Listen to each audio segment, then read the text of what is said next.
Hello, I am Miss C. Laneous, reviewer of the Miscellaneous. Ladies and gentlemen, you have no idea how much I've been looking forward to this episode. This would have been the first review I did if it weren't for the fact that I felt a multi-part format would be inappropriate for a debut episode. Let's not waste any more time. Alice in Wonderland!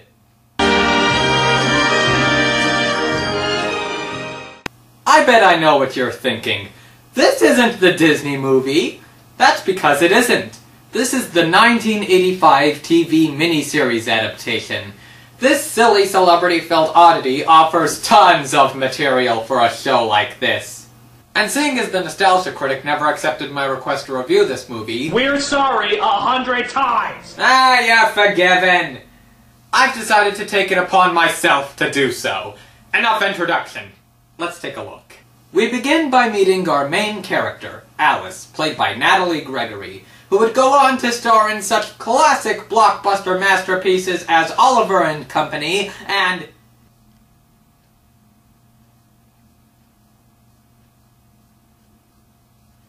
Oliver and Company. Yeah, kinda weird how this thing is filled with celebrities, and yet our main star never made it big. But on to the plot. Alice is sad because her mother won't let her sit in at tea time on account of her not being a grown-up. 7-and-a-half-year-old Alice, however, is quite convinced she's grown up, even when her sister tries to tell her otherwise. Well, for one thing, you have to be much taller to be grown up. And you won't cry as much.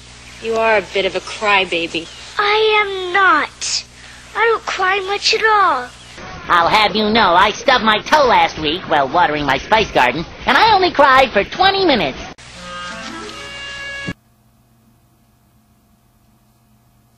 Oh dear, I shall be too late! So, yeah, this is the ever-late White Rabbit, played by Red Buttons. Ho! Red Buttons? Ho! Yeah, I don't really know who he is either, but don't worry, there's gonna be a lot more celebrities for you to recognize. Alice, for whatever reason, follows the White Rabbit down an awkward special effect and through the rabbit hole of lightning and thunder, before ending up alone in a strange, monotonous room. The only way out is through a tiny door. After realizing she can't fit through, a bottle appears marked, "Drink me." I'll look first and see whether it's marked poison or not. Yes, because bottles of poison are always marked poison. Aren't you gonna have a drink? Why? The bottle's marked poison. Now, that's just a themed bottle. I got it at that monster-themed restaurant. Which monster-themed restaurant? Frankenstein's Frankenfurters? Wrong. Those bottles are marked chemicals. Of course they are. I'm only testing you. Are you trying to kill me? No! Why would I do that? I think you're trying to kill me. No! Yeah. No! Yeah. No! Yeah. Ooh. What's happening to me? I'm shrinking! No shit, Sherlock! Unfortunately, she left the key to the door on the table, so she eats a cake marked "Eat Me," which makes her grow. I think. It's an unconvincing effect. Oh, the Duchess! Won't she be savage if I kept her waiting? If you please, sir. So, Rabbit.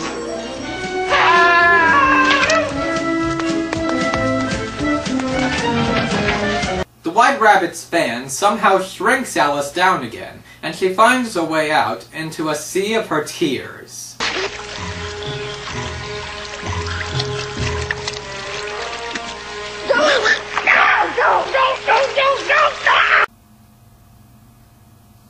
Well, I know what's gonna be in my nightmares tonight!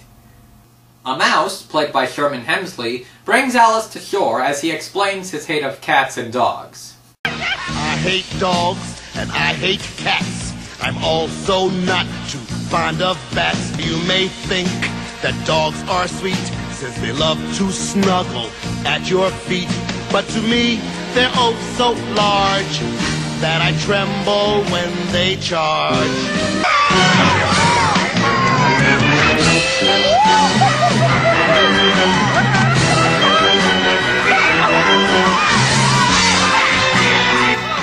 Wow, this is something I never expected to see.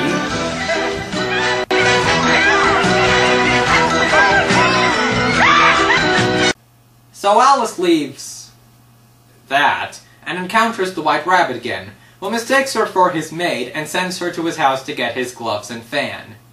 There's the fan and gloves. I know something interesting is sure to happen whenever I eat or drink anything. So I ought to see what this bottle does.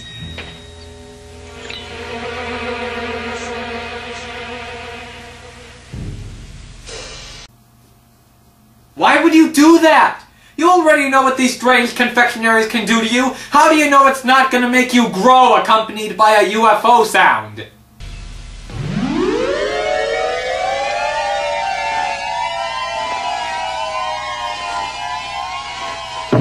Case in point. Let me fight of this woman!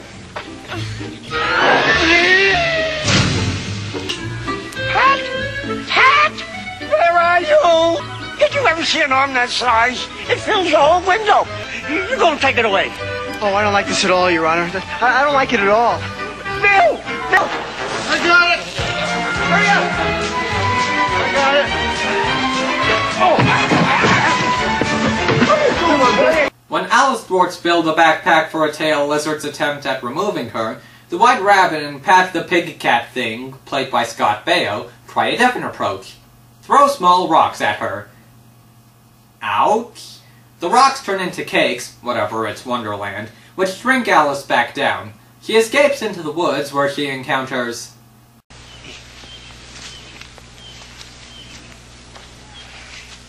Who are you?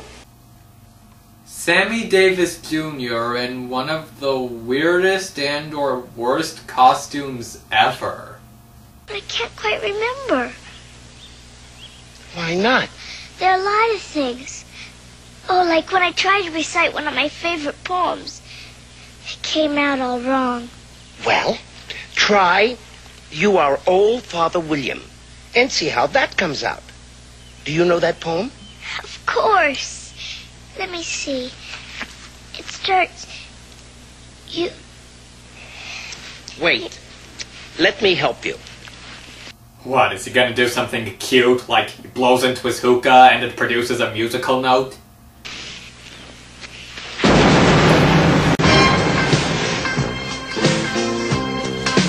The young man's I suppose that your eye was a steady ebb.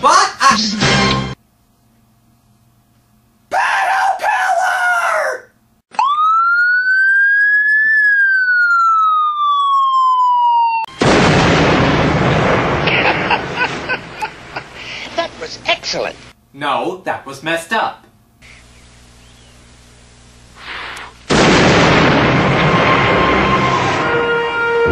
Why, he's disappeared. And that was just silly. Alice soon arrives at the house of the Duchess. She is welcomed with this.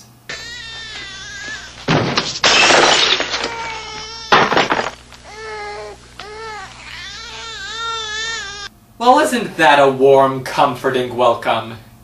Will you please be careful? Careful! If everybody minded their own business, this world would go around a lot faster than it does. You are acting very hateful to that baby. Am I? Hello, my dear. After a song about how the world sucks, the Duchess leaves to play croquet with the Queen of Hearts, while Alice, worried for the baby's safety, runs off with it. Then... this happens. Now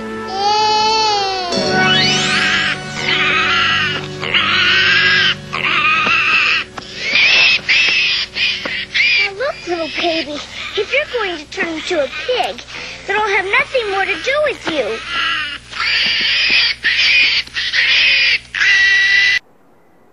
What the hell hell was that?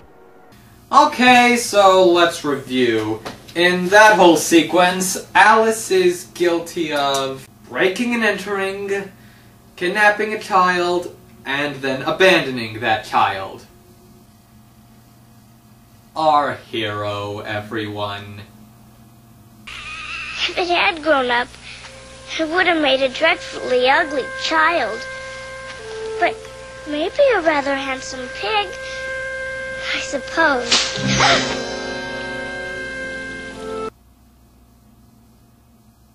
Okay, I can't be the only one who finds that approach a little pedo. The Cheshire Cat, by the way, is played by Telly Savalas. You might remember him as this douche from The Twilight Zone. My name is Talkie Tina, and I'm beginning to hate you. My name is Eric Strader, and I'm going to get rid of you. No, he's not the doll!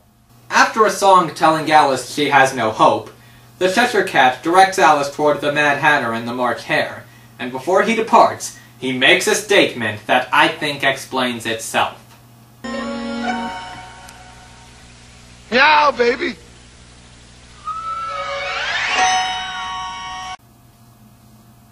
I have no response to that. Alice finds her way to a tea party being held by the Mad Hatter, the March Hare, and the Dormouse. Okay, who plays them? Okay, so the Dormouse is Laugh-In regular Artie Johnson, the March Hare is Roddy McDowell, and the Mad Hatter... Ooh, this is an interesting one. The Mad Hatter is played by Anthony Newley, who co-wrote the Willy Wonka songs as well as the theme song for Goldfinger, and he was Captain Manzini in the Garbage Pail Kids movie.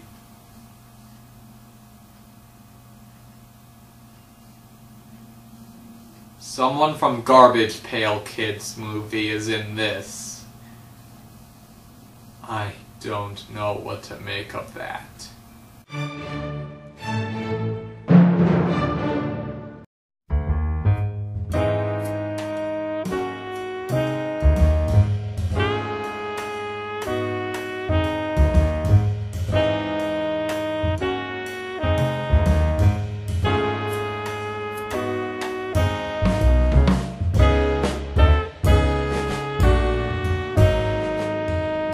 Chop off her nose.